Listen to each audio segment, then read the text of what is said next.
aba media houses ez'enjawulo. Spicediana kulikayo kuliddala.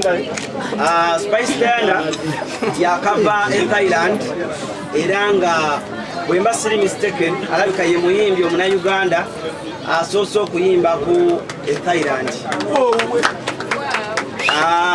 Show yabadde successful agenda tubulya show yabadde about what Thailand kye kyamututte biki bye yatuuseeko ng'omuyimbi biki byalaba community y'Abannayuganda eri Thailand byeyagala mu bayimbi baffe abali wano bye tulina okyusaamu. So ebibuuzo ogenda kukkirizibwa okubuuza buli kibuuzo ky'oyagala oba yabaddewo mu ggwanga oba teyabaddewo nga bibaawo. Buli kibuuzo ogenda kubeera waddembe munnamawulire yenna yenna okuva mu house ey'enjawulo okubuuza ekibuuzo ky'oyagala. Totya, teweetiririra, mubuuze ali wano okuddamu y'ensonga lwaki tuzaano ku Papa Sport asobole okuba nga atuddamu ebibuuzo byaffe byonna byonna. Naye nga tutandike n'olugendo olw'e Thailand olwabadde very successful.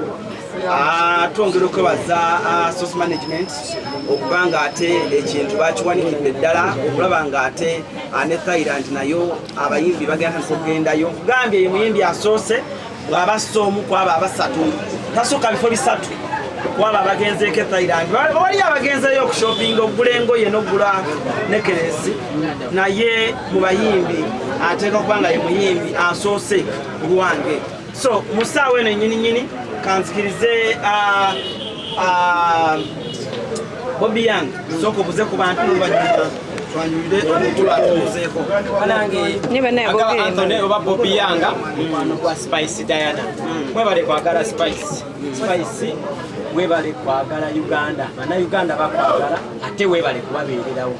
Tobaddeemu mu ggwanga naye olina we wayamba Bannayuganda abali stranded mu UAE era obubaka bwo bwatuuka bulungi. Mukwano bange mwebale. Okay, kale kati so Diana agenda kwogerako eri bannamawulire right now era nga Diana twangala okusooka okwebaza ku nsonga y'abaana ababadde stranded e Dubai. Webale nnyo okukwata mu nsawo n'owaayo kyonna kyonna ky'owaddeyo era abantu basiimye naye okulikirayo ddala e Thailand kavuze ddala obubo.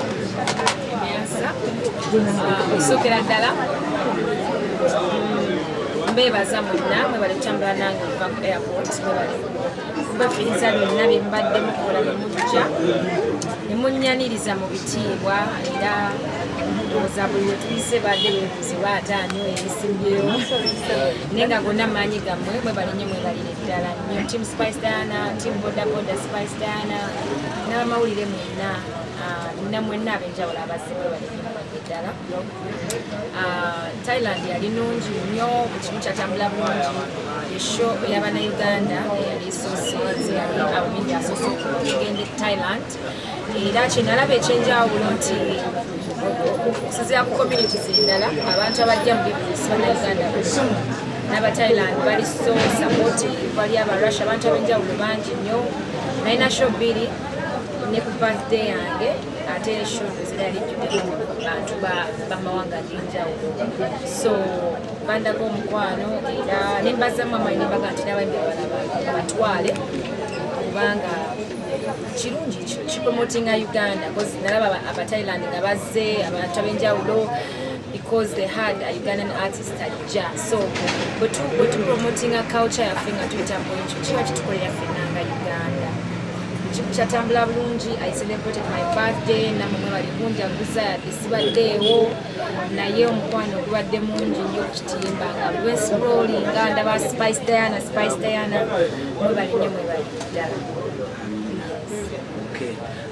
Yogerako ku fundraising gyewakoze gye twalabye nga His Excellency Honorable Robert Kyagulanyi akwebaza olw'omutima omulungi gw'owafuddeyo okulaga Bannayuganda abali stranded mu Dubai.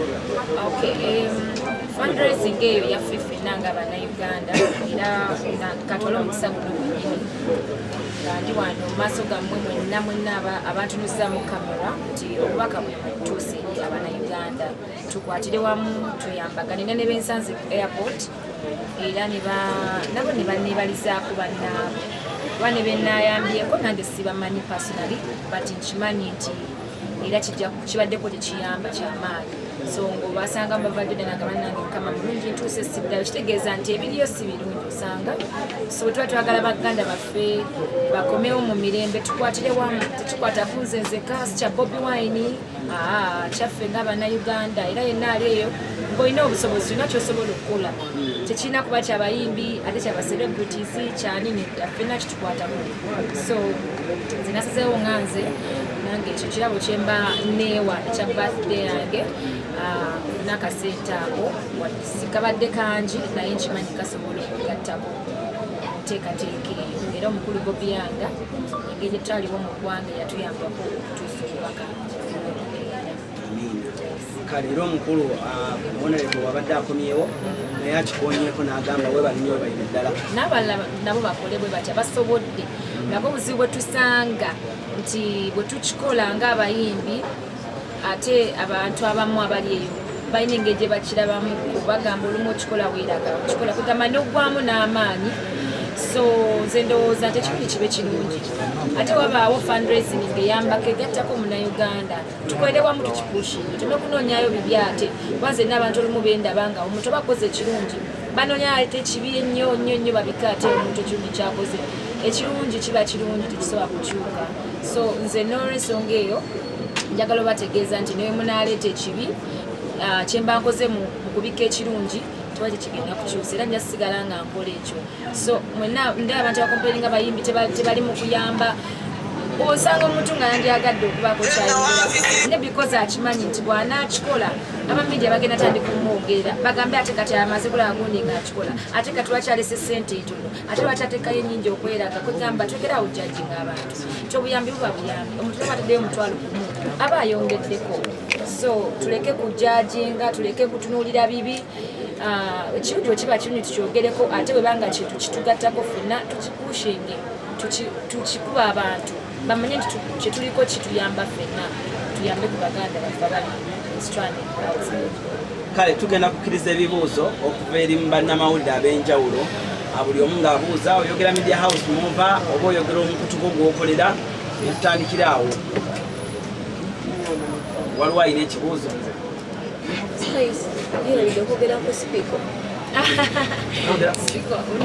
time yayo wenaabe tusenja kujogerako nyabagamba naye nga tukakulunga 13 January wambalo nja kuwangu batuusaako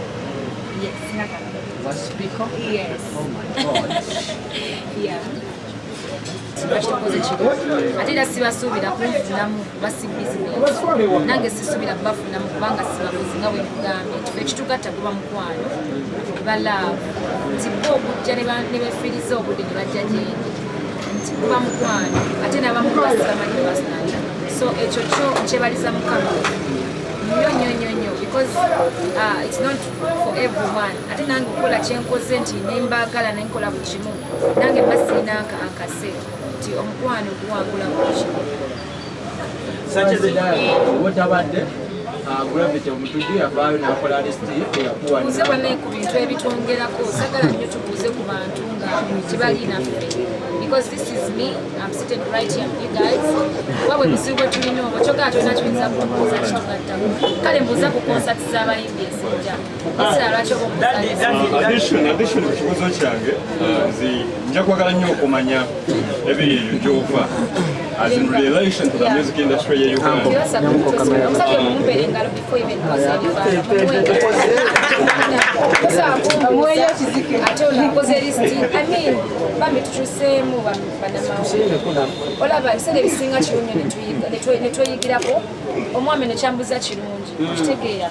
nti bwakubuuza ki ekiri eyo nange nja kyogerako nga ndi mugumu kubanga nange kyengenza okukola nti wengamba nti eri nina restaurant gye nayingiramu omuntu anvuze driver mu Thailand n'atuuka n'agamba let me finish up n'atuuka n'agamba we nalindi emmere nti this woman is a star in Uganda everyone started following me mu restaurant and guess what omusita restaurant yaŋŋamba you can eat everything you want and you're not going to pay sibamanyi kitegeeza ki these guys respect artists kyekyenjawulo ekiri wama ewantu But when you get here in Uganda, it's a different case.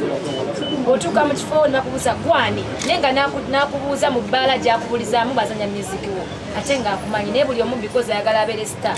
If I'm Spicediana, we are totally different ne oyagala okikaka. So let's learn to respect each other. Tukole ebintu ebitugattako toddamu kumbuuza bintu bitangattako na bitagatta muwanga bambi tukitegeera. So can you please finish?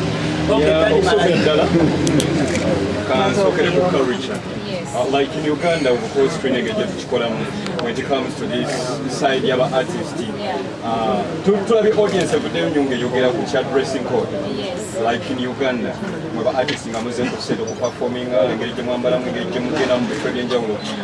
Thailand?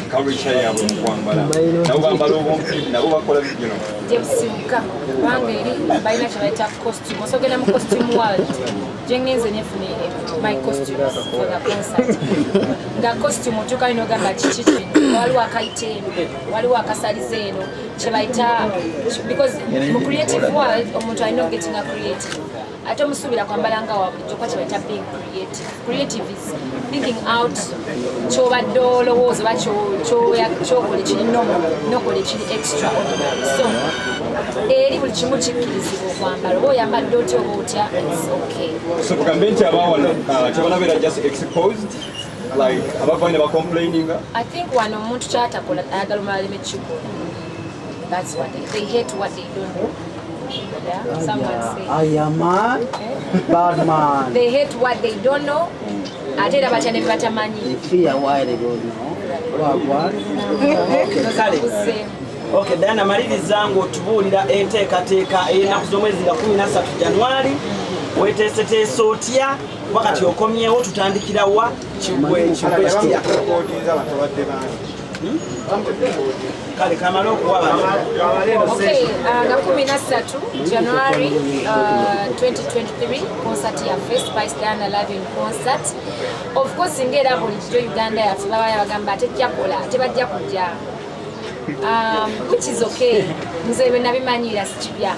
Yeah, omwami omwe yayimirako n'agamba it's going to be a flop and I'm like okay omuntu agamba flop it's going to be a flop naye it's fine. I mean Uganda yaffe bwetyo nti negativity always buli omu okola ekirungi baagala batekewo embeera omukyala so akola ayagala omala nekikola naye nze nga mbakakasa nti my fans oba bana oba bataano nga bazze and still teekateeka zange nga bwe nkyagala it's going to be the best show ever at Cricket Hall. From the stage, from the sound, from the costumes, performance and the dancers mujja kwerabirako sagala kwogera bingi but all in all